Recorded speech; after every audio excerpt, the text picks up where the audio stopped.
But what I was telling you, Mr. President, mimi nataka nikueleze jambo moja peke yake kama senator wa hapa. Sasa nikisema Mheshimiwa Rais, tulikuwa na wewe pale kwa Mama Mukami Kimathi, ukatuambia barabara ya kutoka Kinamba kwenda Karangatha kwenda kwa haraka itawekwa lami na haijawekwa. Nimepiga siasa gani?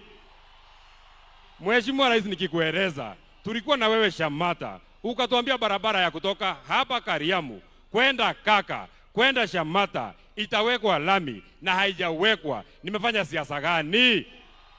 Nikisema Mheshimiwa Rais, ulikuwa hapa ukasema hii stadium ya Olkalau ndani ya mwezi 10 itakuwa imemalizika na haijamalizika. Nimefanya siasa gani?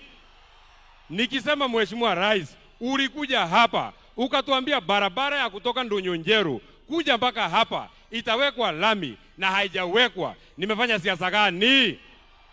Nikisema Mheshimiwa Rais, ulikuja hapa tarehe mwezi wa 10 2022 ukatueleza kuwa barabara ya kutoka huko Murungaru kwenda mpaka Turasha kwenda mpaka huko Gilgil itawekwa lami na haijawekwa. Nimefanya siasa gani?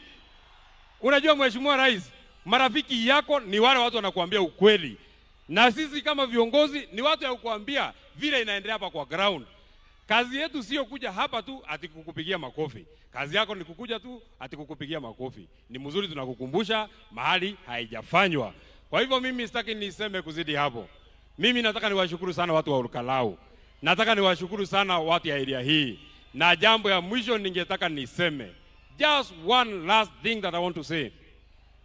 Wakati tunaaga Mheshimiwa Kiarao, kiongozi yangu, party leader yangu Mheshimiwa Rigathi Gachagua, nataka nikuambie ukiwa hapa Olkalau ujisikie uko nyumbani. Nataka nikuambie ukiwa hapa nyumbani Olkalau ujisikie uko nyumbani. Nataka nikueleze ukiwa hapa Olkalau usiwe na wasiwasi. Nataka nikueleze uliimpichwa huko Nairobi, lakini kwa roho za watu hawa bado wewe ndio kiongozi yao. Na ninamalizia kwa kusema, kwa sababu viongozi wako hapa wengi sana Mheshimiwa Kwenya, kwa sababu viongozi wako wengi sana, na mimi sitaki niseme kuzidi hapo. Kiongozi wa wengi kwa sababu uko hapa. Mimi namalizia, I will not even take 1 minute. Nilikuwa nataka kuambia Mheshimiwa Kimani Ichung'wah, hiyo maneno unatuzi Rigathi Gachagua. Leo hako hapa mtuzi ndio tujue wewe